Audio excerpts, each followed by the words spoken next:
win £100 a year for life. Or £2,500 in cash. When you enter the Green Shampoo Gleam toothpaste contest.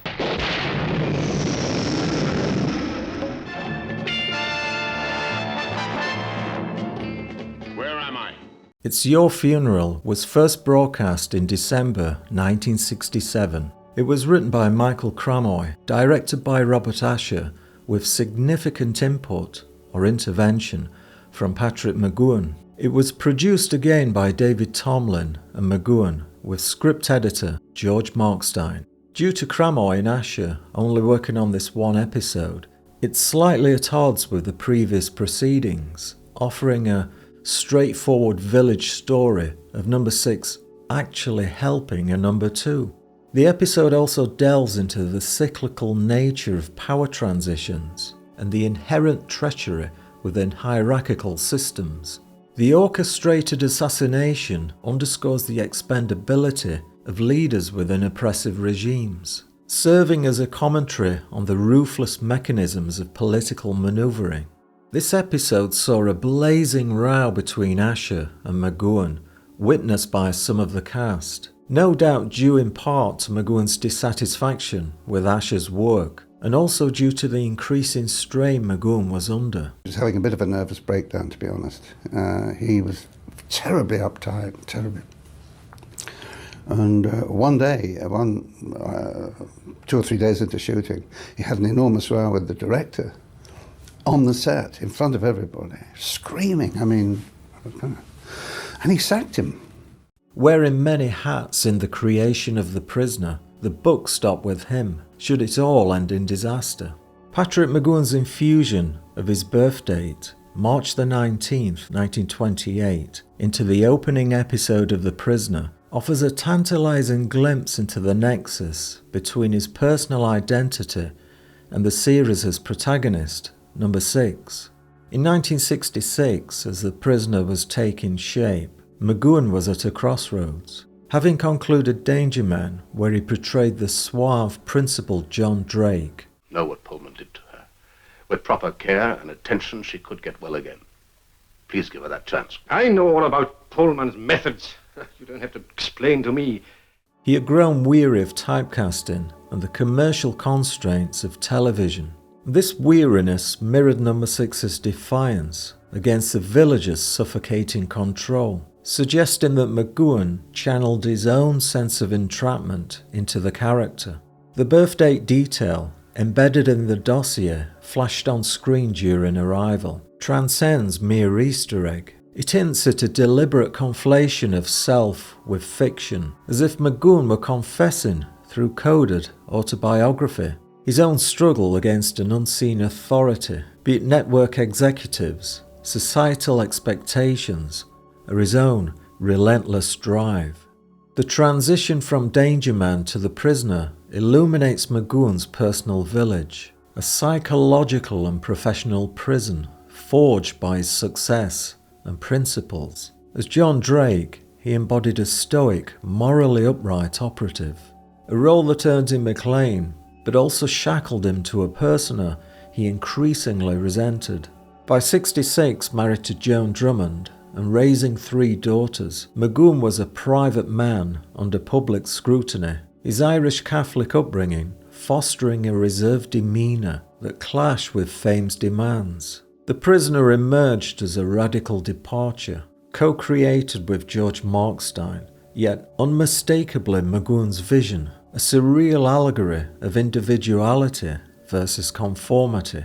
His rejection of a James Bond offer underscores his disdain for shallow heroism, echoing number 6's refusal to capitulate. This suggests that McGoohan perceived his career's trajectory as a gilded cage, akin to the village's deceptive beauty, where autonomy was an illusion and every move watched, perhaps reflecting his own battles with ITV's commercial pressures, or his internal conflict over fame's cost to his own reclusive nature. McGoohan's aloofness, an enigma, traits that defined him until his death, deepens the hypothesis that The Prisoner was a mirror to his soul. Contemporaries often described him as intense and uncompromising, qualities evident in his hands-on role in The Prisoner, where he wrote, directed, and clashed with crew.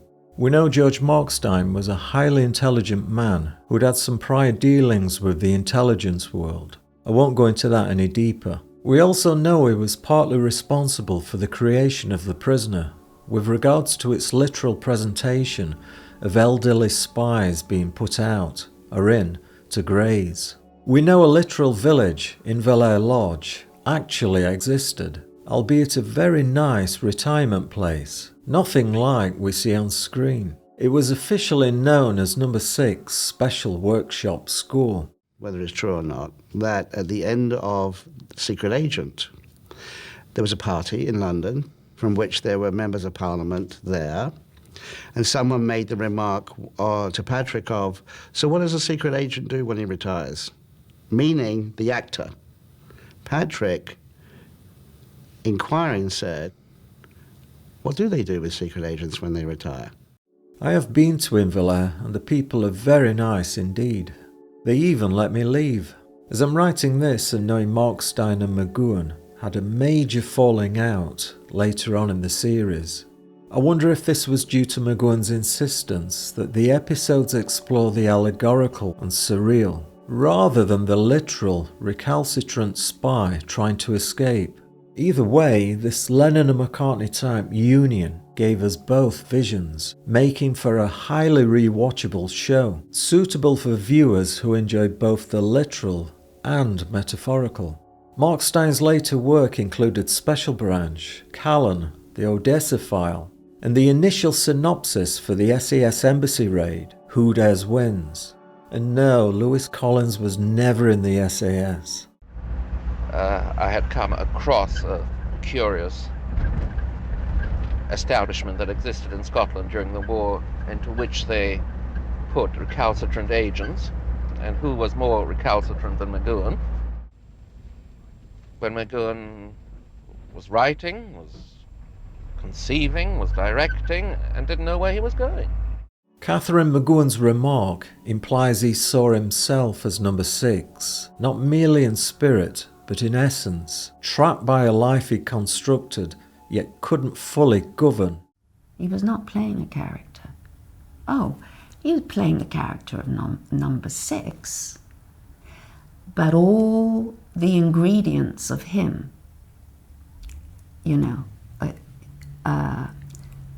the conviction, what he felt about the possibilities of losing one's identity, of one's individuality, that was all very personal. The village's ambiguous authority, No. 2's ever-changing, No. 1, elusive might, symbolised McGoohan's wrestling with intangible foes. The audience's expectations, the industry's machinations, or his own perfectionism. His personal life, though stable, he remained with Joan for 57 years, was shadowed by this inner turmoil, as if the village's omnipresent surveillance echoed his fear of losing the privacy he fiercely guarded.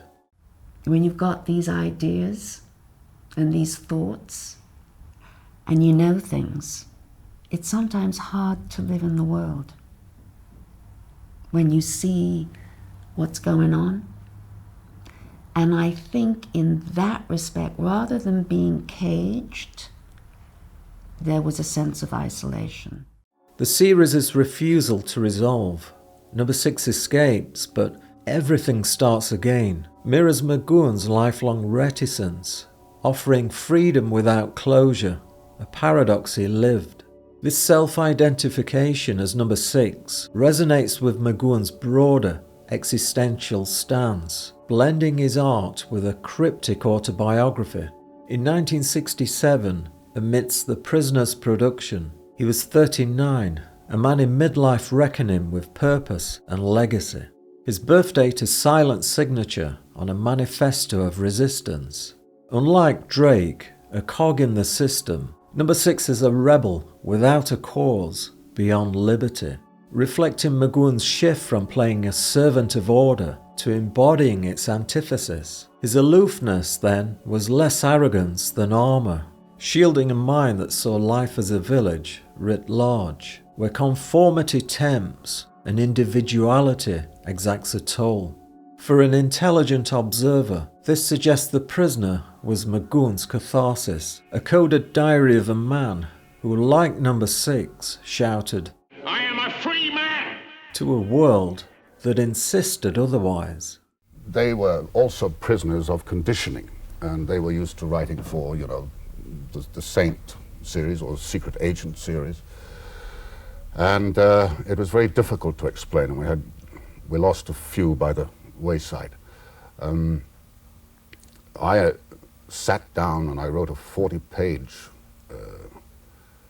sort of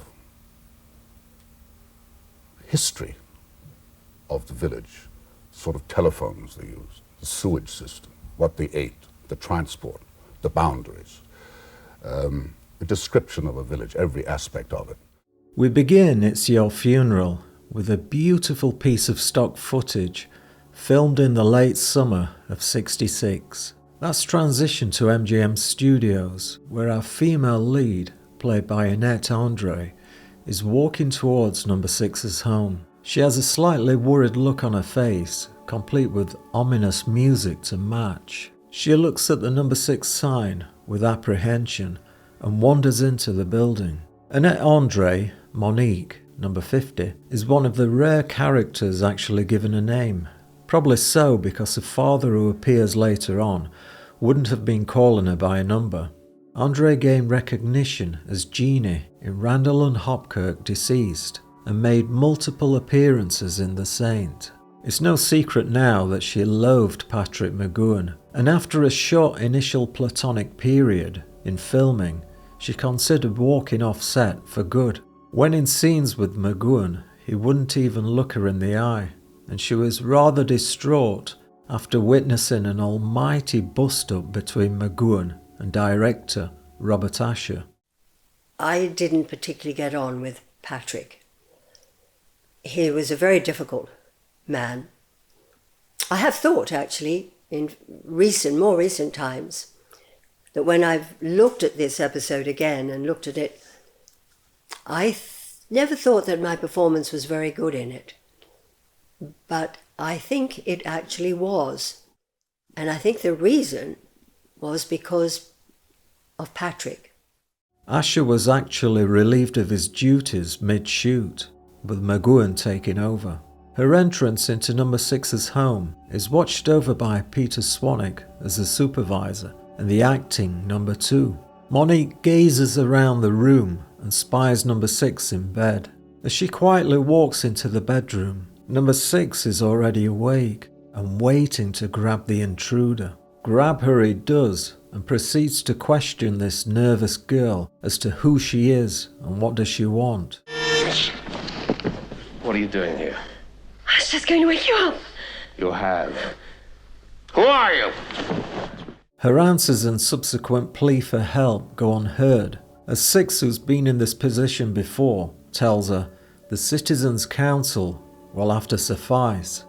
Number 6, with an impervious and jaded look on his face, knows they're being monitored, so he shouts to her that she can go back and tell them he's not interested. Once bitten, twice shy. Go back. Tell them I was not interested, that I wouldn't even listen. What's the point? They know already. With that, he ushers her out of the door. This opening encapsulates the prisoner's central allegory, the individual versus the collective. Monique's drug manipulation mirrors modern surveillance states' use of psychological tactics. Think of targeted propaganda or algorithmic nudges on social media to elicit compliance. It's here we first see our acting number 2, as played by Darren Nesbitt. Nesbitt had previously worked with McGoohan on 3 Danger Man episodes, Time to Kill, The Brothers, and Sting in the Tail. He'd only recently dyed his hair blonde for a role in The Naked Runner, and so McGoohan told him to stick with it for his role as number 2. I first saw him in Where Eagles Dare, playing the thoroughly calculating and wily Major von Harpen. Nesbitt, with his distinctive blonde hair and quirky mannerisms, brings a theatrical menace to the acting number 2. His fidgety performance, adjusting his glasses incessantly, echoed his utter bafflement regarding the script, and indeed, the prisoner as a whole. He had to ask the director what was going on, and after drawing a blank there, proceeded to ask McGoohan what the hell was going on. For both Asher and Nesbitt, it might have been a good idea to do some prior research. The door opens, there's Robert Asher, who is the director, and he said, Darren, we've never worked together. I said, no, we never had. He said, I know I shouldn't say this as the director. He said, but do you know what the fuck this is all about? I said, I got not the faintest fucking idea. Like a net, he quickly fell foul of McGoohan, and the pair battled through with great distaste for one another. Number 2 and the supervisor watched Monique fall to the floor, courtesy of her being force-fed drugs. 2 gives 28 the details regarding how the drug only works once the body reaches a heightened state of stress. Although 2 is confident things will go to plan, 28, who knows far more about number 6, isn't so optimistic. I do like this scene more so for Darren's acting. A1. Well, in anticipation of number 6 throwing her out, which he was about to do. And will, when she revives. No. The supervisor receives a ticking off from number 2 for using his initiative by making sure 6's door was left unlocked. It's interesting to note that only the butler and the usual supervisor are berated throughout the series. Both were even sacked by a prior number 2. I suspect that number 28 represents loyalty and efficiency without malice. In Fallout, he's more than happy to welcome number 6 as his new master, like a faithful dog to whomever brandishes the bone. Those dry bones. Little Angelo as the butler represents the little man in society, a silent servant, mutely dreams of kinder masters and simply having fun. The butler never speaks nor smiles, and yet, in Fallout, he happily drives his master away, back into another village. When the girl finally wakes up from a drug-induced nap, she's given a glass of water by a slightly more sympathetic number 6. He easily deduces how she was knocked out, as this is something he's personally experienced on numerous occasions. 6 agrees to listen to the girl's request, but makes it known he'll only listen to so much, as long as that is plausible. Monique tries to tell number 6 that there is to be an assassination in the village, and that she needs his help to stop it. Obviously, the village masters know all this. Why wouldn't they? She needs to stop this event, as the reprisal will be heavy and widespread. Later on in the episode, number 2 states that in the event of such a deed, those responsible would be punished. Actually, it's quite clear that we are all punished when an individual or small group orchestrate an evil deed. From taking your guns away to spending extra hours in airports. With every atrocity comes new legislation for fewer freedoms. Death by 1,000 cuts over a couple of generations. And he looked at me and he said, "You work from the heart." I said, "Yes, I do." He said, "You should work from your head." And he was very cold about it, very cold. The young girl states that the powers that be don't believe her. Wow, that would never happen. Even though the powers that be are actually involved in the twisted plot. Wow, that would never happen. She states so much caution in a man like you, it seems so wrong. I would have to say that this is a bad line, as a major part of the prisoner's psyche is indeed being cautious. It's during this back and forth we hear the word jamming, and I like Six's retort. Jamming. Jamming? Domestic science? Jamming is a potent metaphor for resistance through disinformation. Today it parallels online activism trolling, memes or fake news, used to disrupt hegemonic narratives, though often dismissed as noise by power structures, much like the Villagers List. We cut back to 2 and the supervisor, who are still gently arguing. 28 takes the phone and looks visibly stunned to hear number 1 on the line. Number 2, while speaking with the boss, actually takes the viewer through the reasoning why they've chosen number 6 to help stop the assassination, as he lends credibility to the proceedings. It's very interesting here that Darren actually looks straight into the camera while saying the line. Number 6 flatly refused to have anything to do with her. We see a rather disjointed few frames showing a concentrated stare from the supervisor, before the shot of the 2 with Peter's softened expression of quizzical wonder. 2 requests a day-to-day prognosis of number 6. As number 2 leaps away, we see Peter's character speaking into the phone, but the voice of Robert Rietti saying stand by for priority. I guess the line was added after the scene had been shot, using older footage of Peter Swanwick. It's here we cut to the wonderful sci-fi set of the computer room, and with Jack Champagn's original artwork, you can see how his 2D genius was brought to life. Wanda Ventham plays the professionally exuberant Yes Girl, who takes charge of number 6's computer Prognosis. Her TV roles began with The Rag Trade in '62, through to Danger Man, The Saint and The Avengers. To think that 40 years later one is still working and answering questions about something one did 40 years ago is, I feel quite proud of. From the 70s on, Wanda appeared in many popular shows, from Doctor Who, The Sweeney, Emmerdale, Minder, and of course, Only Fools and Horses. The scenes here with number 6 walking are from Many Happy Returns, with the Prognosis voice once again that of Robert Rietti.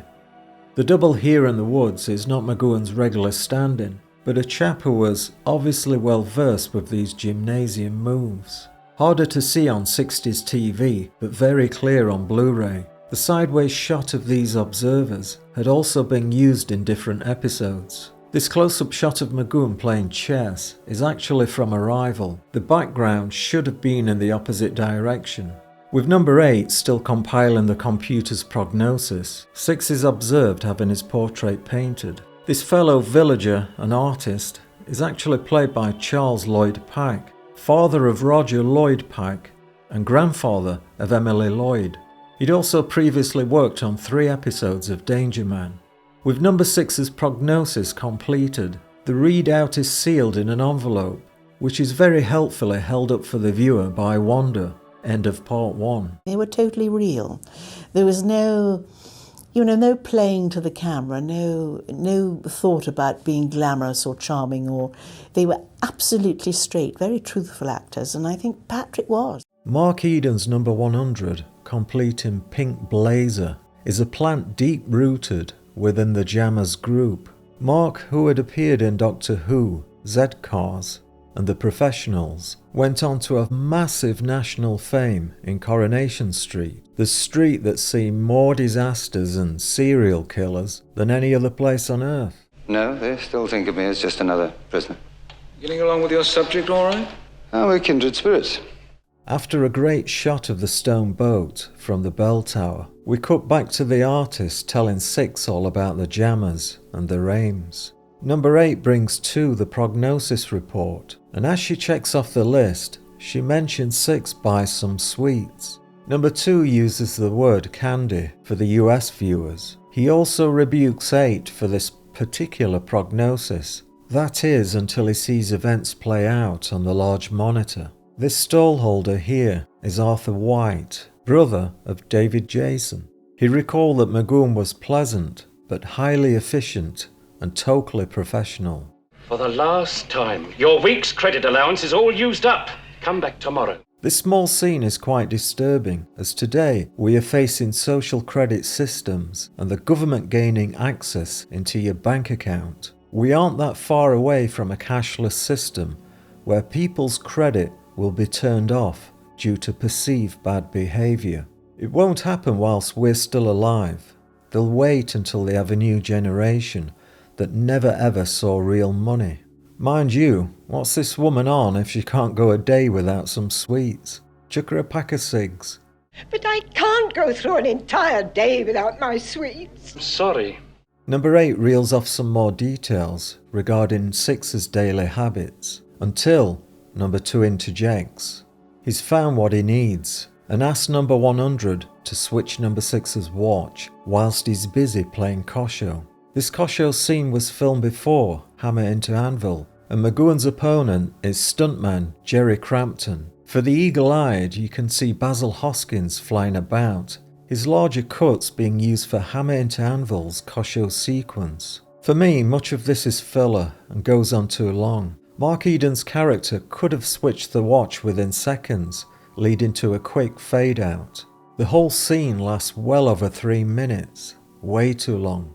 John S. Smith, who edited and saved the ending of Dance of the Dead, was quite disgruntled with the content of this episode, but was cajoled and inspired by McGoohan to extend the flow of the scenes. And he was also told to cut down Annette Andre's screen time. Number 6 discovers his watch has stopped, and thus needs to go to the watchmaker for a repair. This same technique is used today to move people around chessboards. We need A to be at B so we can produce C. This can go on for years and on many levels, so an agency can build up a complete storyboard regarding their pawn. This storyboard can involve marriage to good-looking foreign girls from Eastern Europe, a sudden and amazing job offer in the Far East, or even just a weekend at a firing range. Great shot! Hey, hold your rifle up while I take your picture. This interior of the watchmaker's shop was created just for this scene. Number 6 encounters the owner, played by Martin Miller. Whilst the watchmaker goes off to repair Six's watch, the prisoner spies the inner workings of a bomb detonator. When the watchmaker comes back into the room, he gently deflects Six's questions. With Six now having left the shop, we see 100 enter the room, and he assures the watchmaker the plan is going well. The watchmaker has been groomed to become the arbiter of the elderly number 2's demise. His explosive device evokes lone wolf radicals, today's cyber saboteurs, or extremists driven by ideology. We don't learn how both he and his daughter ended up in the village. Outside the shop, Six bumps into Monique, and she's perplexed how Six came about to visit her father. At the cafe, she tells number 6 who the intended target is. Intrigued, he suggests they go back to the shop to speak with the father, all the while being watched over by number 2. The girl pleads with the father to stop his deadly plan, only to fall on deaf ears. He states they are in this prison for life, but no one has committed a crime, and Six sternly tells the watchkeeper to give it up, as all of the villagers will be punished. This is where the episode breaks down for me. Number 6 should have wanted to stop the assassination, purely because he didn't believe in cold-blooded murder. The whole "they'll punish everyone" strategy to cajole Six into action was simply not needed. Totally academic. The whole plot with the village masters orchestrating an assassination is also ridiculous. They could simply take the elderly number 2 out in private, at any time, job done. Why involve the somewhat hapless villagers? It's a very weak story plot, and it's no surprise McGoohan was having a mini breakdown at this point. Writing, directing, acting, producing, living off cigs and scotch whilst working 20-hour days will do that to you. His head was on the line as a perfectionist, whilst to supporting actors and crew, it was just a job for the week. A show ticked off from the ITC roster. Even filming this scene, he tore into Martin Miller for fluffing lines, and then afterwards curtly stated to Annette, "I think you thought that was good." She also stated Pat never offered any encouragement to anyone. However, we know this isn't true from many other testimonies. Back to the plot. Well, since he cannot reason with the watchmaker, he must come here to warn you. Camera 1, are you ready? Number 6, as expected, arrives at the Green Dome to warn number 2 is going to be assassinated. Having orchestrated the plot, a rather Nonchalant number 2 listens to number 6's findings, and I do like the line, "They should have told you, there are some unhappy people here." Again, the issue of mass retribution is brought up, but number 2 casually, and with some humour, tells 6 not to worry himself with the so-called jammers. 6 storms off again. Someone forgot to smooth down that metal facade door frame. This whole exchange between 2 and 6 was recorded to use against him at a later date. At the bandstand, 6 meets up with Monique, and here you can see Pat's everyday shoes rather than his village plimsolls.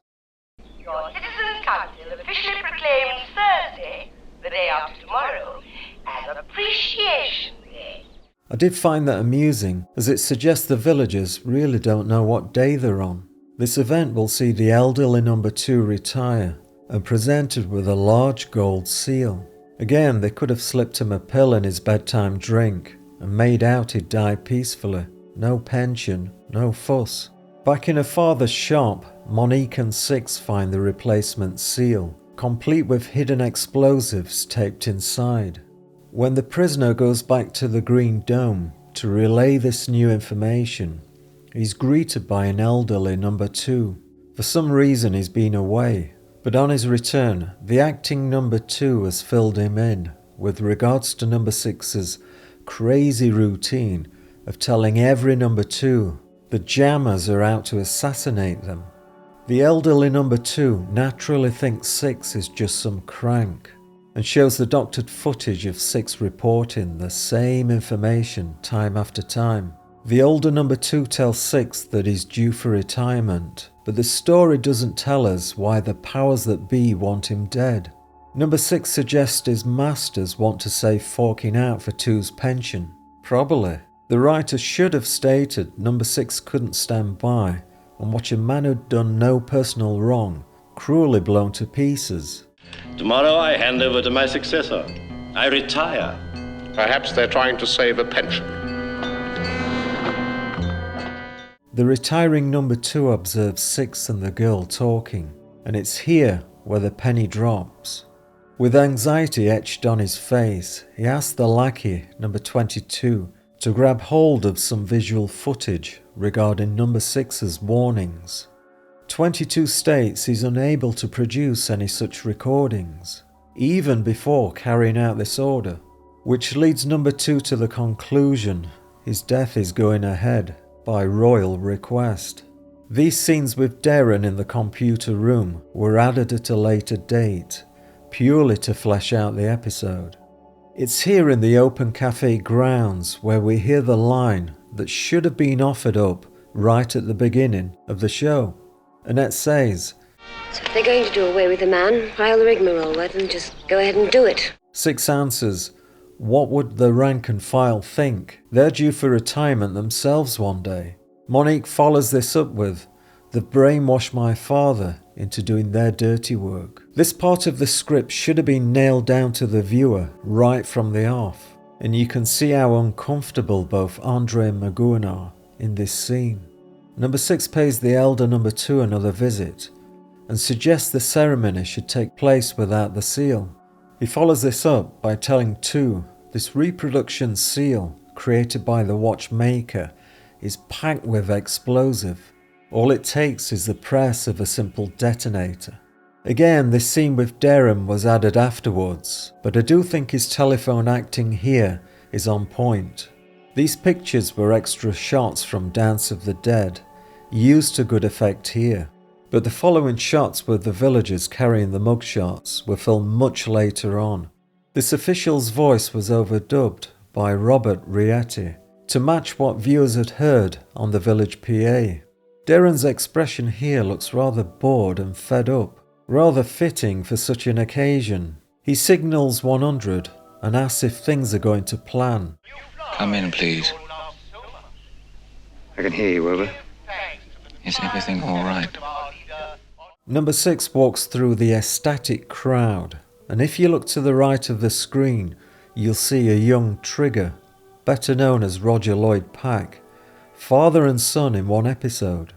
6 asks if Monique has seen her father, and this is actually the back of Frank Mayer's head as he surveys the rooftops. Seeing the glint from the binos in the bell tower, Six and Monique run up to confront her father. The due-to-be retiring number 2 has the Great Seal placed onto his chest, and we have to wonder, if that actually went off, everyone on the balcony would have got some. Mark Eden's character confronts Six at the bell tower, and the two get into a real fight. This was quite vigorously enacted out, especially by McGoohan, who, according to Mark, was one step from throttling his opponent.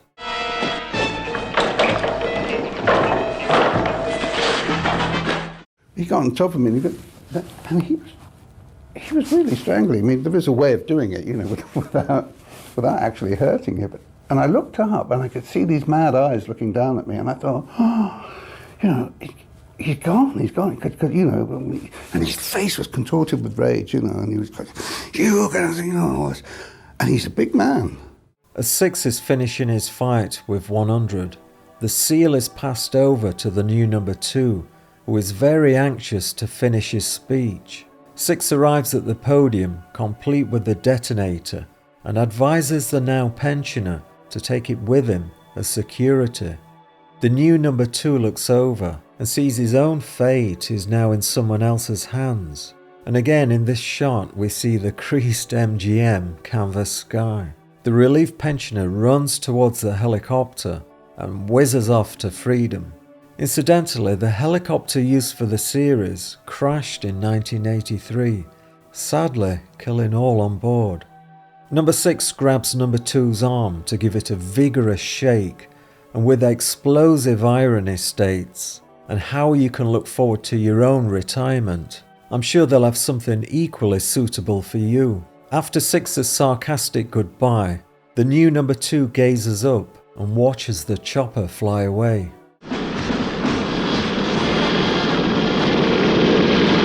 One would by now have taken off that seal. Priorities and all that.